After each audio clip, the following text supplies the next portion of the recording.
guys, my name is Gladys, and as you can tell by the title, I'm going to be talking about my story, my miscarriage story, how I got pregnant after 2 miscarriages, how is pregnancy going, and all of that. First of all, I want to start off this video by saying that I'm making this video not for myself, but for others. I want to encourage other people to never give up. I want to let people know that they're not alone, and I want to give them hope. So hopefully this video does that. So yeah, I'm currently 29 weeks pregnant. As you can tell, I'm out of breath. Just by talking, I'm out of breath. We've been trying to get pregnant for almost 4 years now. So I'm going to start you off from the beginning again. Me and Jeremy started to try for a baby back in 2018. We tried from 2018 to 2019 naturally, like by ourselves, no help. After a year of no luck trying to get pregnant, I decided to start seeing my OBGYN. It's a backstory. I have PCOS. I don't really get my periods. I probably get my period like once a year or 2 times a year if I'm lucky. So I went mainly to regulate my period because I know you can't get pregnant without ovulating, you know? So obviously if I'm only having 2 periods a month, I'm in 2 periods a year, that means I'm only ovulating 2 times a year. So I have less chances of getting pregnant because of that. So I decided to go to my OBGYN to see if they could help me recommend anything. So when I went, they did an ultrasound to confirm that I do have PCOS, and I did. I had multiple cysts in my ovaries. Then they did another test called an HSG. It's where they put dye up your fallopian tubes and check that they're blocked, and came back normal. My tubes are not blocked. After they did the HSG and they did the ultrasound, they told me that I had different options. They told me they could start me on Clomid or start me on metformin or letrozole. Started letrozole. So I could say letrozole really helped me and regulated my period. I don't know how, but it started letting me get a period every month. Letrozole is not even for that. Letrozole is to force out. It's a medicine that you use to ovulate. They started me on letrozole, 10 milligram of letrozole. I did get pregnant my first time. I didn't know I was pregnant, so I ended up getting pregnant November. I found out I was pregnant November 7th, 2019, which is so crazy because my rainbow baby due date is November 7th, 2022. So I don't know if it's my angel baby sending me a signal or something, but I think it's just so crazy that I found out I was pregnant November 7th for the first time, 2019, and then that's my due date now in 2022. So anyway, my first miscarriage was really traumatic. I feel like I would have been okay if I didn't go through the things that I went through in the hospital. I feel like the hospital that I went to, the first hospital that I went to, didn't really care. It's just so traumatic. Like, I found out I was pregnant in November, and like 2 weeks later, I woke up in the middle of the night with like an excruciating pain. Like I just felt like I had to push. Like I literally like felt like I had to push. I had really bad cramps, and I started bleeding, but like, you know, like a period bleeding. So I decided to go to the hospital, and the hospital that I went to was not a good hospital. I should have never went there. So I was in a hospital waiting room for like 2 to 3 hours, and they're like, oh, like we're still waiting for a room or whatever.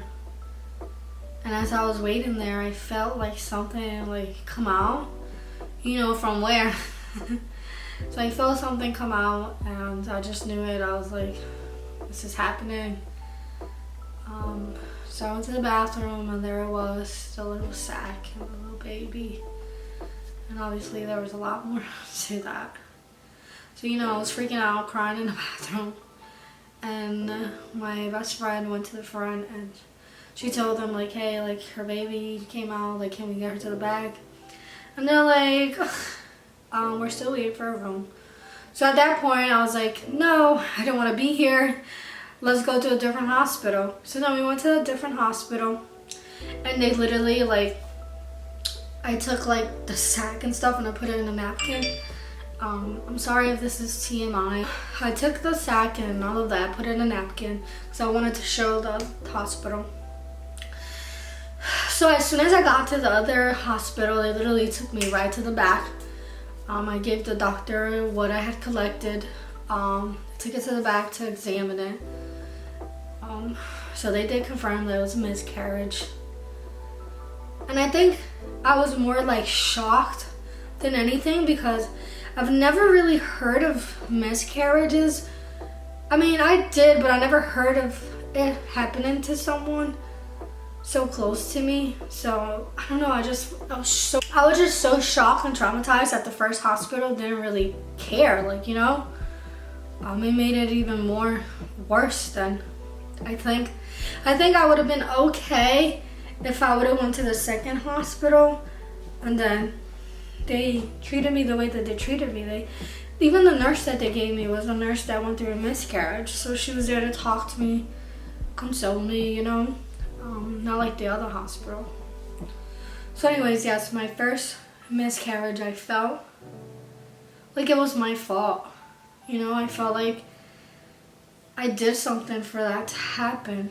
But at the same time, I was just so hurt because it took us a whole year to get pregnant, and for it to be like, here you go, and then boom, taken away from me, completely crushed me. So after that first miscarriage, we decided to take a few months off, and I wasn't until I was ready to try again. You know, I was still like hurt. And then 2020 came, and you guys know what happened in 2020. COVID hit. So I was like, I do want to try, but then I don't because we're in the middle of a pandemic. But decided to still try. So then I called my OBGYN up again. She started me on letrozole, and I was really hopeful. I was like, yay, let me try again. It's gonna happen. It's gonna be good. Because what are the chances of me having a second miscarriage, you know? And I forgot to tell you, but my first miscarriage, the doctor told me that it was chromosome abnormality. A chromosome abnormality. I'm sorry, I can't pronounce it. But that's what he told me it was. So I started on letrozole again. First round did not work. Second round did not work. So then my third round of letrozole, it worked. And I got pregnant. So I was like, yay, I'm pregnant. And again, completely threw me off. I thought, like, I don't know, my second pregnancy, I was scared, you know, I was scared, I was nervous, but I was like, you know what, what are the chances of me having a second miscarriage? So a few days later, oh my God, I told myself I was gonna cry.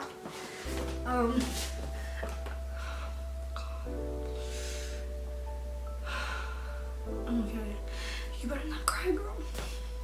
So I found out I was pregnant, and then I thought everything was going good. And then a few days later, I started to bleed, and I was just like, preparing myself mentally. I was like, you know, like, I already know where this is happening. I mean, I already know what this is gonna lead up to, so I prepared myself mentally. I didn't go to the hospital. I miscarried at home because I didn't want to deal with the hospital again. So I just stayed home and had the miscarriage at home. And I think at that point, I was questioning. Oh my God.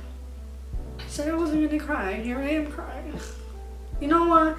Like, I've been doing such a good job talking about things without crying, and now I'm crying. But it could be because of my pregnancy hormone. With my second miscarriage, I think it hit me more because I was questioning my womanhood, and I questioned God a lot. I was just like, why is this happening to me? Like, we were created to reproduce. Why can't I reproduce, you know? Why does my body have to reject a baby, you know what I mean? And for a while, I was really in a dark place mentally. I blame myself a lot for the miscarriage, and I felt completely terrible because I'm like, how am I supposed to give my partner a child? Like, I can't even hold a baby in me, you know? So again, I asked after my second miscarriage, I asked my OB if I could do like one more round, and she said that was the only, like, my last round was the only round she could do before she tells me to go to a fertility clinic, because she said she could only do so much. So my last round didn't work, so she ended up telling me like, oh, like, I can't help you anymore because we already did so much. Here's a car, you need to go to a fertility clinic. So I felt really hopeless because I felt like she was giving up on me. It was really hard to accept that I needed help, you know what I mean, for a fertility clinic. By the end of 2021, that's when I started to seek help at a fertility clinic. So then I started at my fertility clinic, and they did more tests. Well, first they wanted to figure out why I was having recurrent miscarriages. So they did genetic testing, they did karyotype testing, they did a hysteroscopy, they did an endobiopsy. All of my testings came back normal. So they couldn't figure out why I was having miscarriages, which was okay. Like, I figured they wouldn't know why. So then I asked my doctor if I could, because he said the options are insemination or IVF. And I knew I didn't want to do IVF at the moment. I wanted IVF to be my last resort because, you know, like, there's a lot to go through IVF, like mentally, physically, that at that moment I wasn't prepared for. So I said I want to do IUI, but I want to do the IUI process, but without doing the IUI. So I wanted to do timed intercourse. So he was like, okay, that's fine. And I asked him if he could put me on letrozole because that's what got me pregnant the 2 times. He put me on letrozole, and I was being monitored like daily. I was getting blood work, I was getting ultrasounds just to monitor the growth of my follicles. So once my follicle grew the right amount, I did the trigger shot.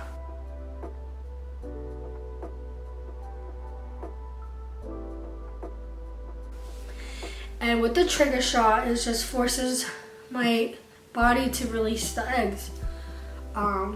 So I did release an egg and I got pregnant, which is the baby that's in my belly right now. Like I said, I'm 29 weeks pregnant and I still can't believe that I'm pregnant. So I got pregnant a year after trying, then another year and a half after trying. Then a year and a half after my miscarriage. So then at this point, we were trying for almost 4 years. Let me tell you, I didn't think I was pregnant with this baby. With my baby girl, because she's a girl, her name is Isabella Leah. I didn't think I was pregnant because 3 to 4 days before my period was due, I started bleeding, but I started bleeding like a period. Like, I was like, it was like heavy, like I had to wear a pad and I had to change it. So, you know, like, once I started bleeding, I was having a whole meltdown. I was crying in the shower. You can ask my boyfriend Jeremy. I was just having a complete meltdown because I just really wanted that baby. I really wanted to be pregnant. You know, like, I was tired of trying and not being able to conceive, and, you know, like, I was just over it at that point. I was like, God, like, why did you make me infertile? Like, why are you making me go through these things? Like, why can't you just let me be a mom, you know? So, like, I bled heavy for that day. The second day I was still bleeding, but it wasn't as heavy. So I was like, oh, I'm on my period. But then the day that my period was due, I wasn't bleeding no more. Like, it was just like spotting, but it was like a really, really light spotting. Like, it was just like really like There was no blood when I wiped, but there was a tiny dot on the pad. TMI, sorry. So then Jared was like, oh, like, I think you should take a test. And I was like, for what? Like, I'm on my period, you know? Maybe my body is just being crazy, you know, because of the injections and the medicine that I had to take, you know? So I was like, you know what, wait. I am going to take a test because I have to take a test. So once I got my period, my fertility clinic, I have to go back. The third day of my period, I have to go to the fertility clinic to get a test before they start me on treatments again. I took a test at 5 in the morning. I'm going to put a video somewhere here.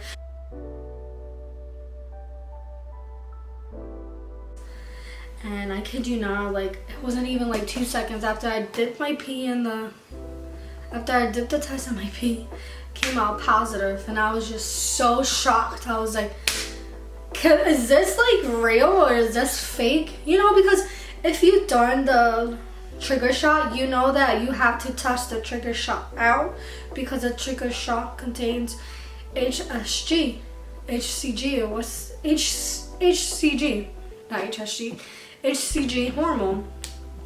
So I already had tested my hormone out, so I was like, it's coming back positive. So that means that I'm pregnant, or that means that, I don't know, like maybe the hormone is still inside of me. So I was super shocked at the moment. I was emotional, you know, like I was just going crazy. So then I went to the fertility clinic and they did the test and my normals came out. My normals came out good, so that I got here pregnant.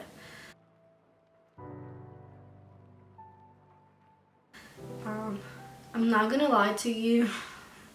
The first trimester and second trimester, even now, is still hard. But the first trimester was so hard for me. Like, I was afraid to use the bathroom. I was afraid to do anything. I was even afraid to have sex. I was afraid of just losing another baby, you know? Like, I didn't want to accept the fact that I was pregnant. I was kind of like guarded, but at the same time, I wanted to be happy. I wanted to be able to enjoy this pregnancy. I'm telling you, I was like, I would have to call my doctor while I was working because I would just start crying. I would start hyperventilating. I was just having so many panic attacks and anxiety, and I was just like, God, please don't take another one away. Please don't take this baby away, you know? Like, I promise I'll be good. Like, I promise that I'll take care of it. So yeah, this is the this is the baby that I'm pregnant with currently. Super blessed. I still have anxiety to this day because, you know, they said that you're good once you pass 12 weeks. But, you know, like, anything can happen, and with my history, I'm just afraid to be so far along and then things don't go as planned.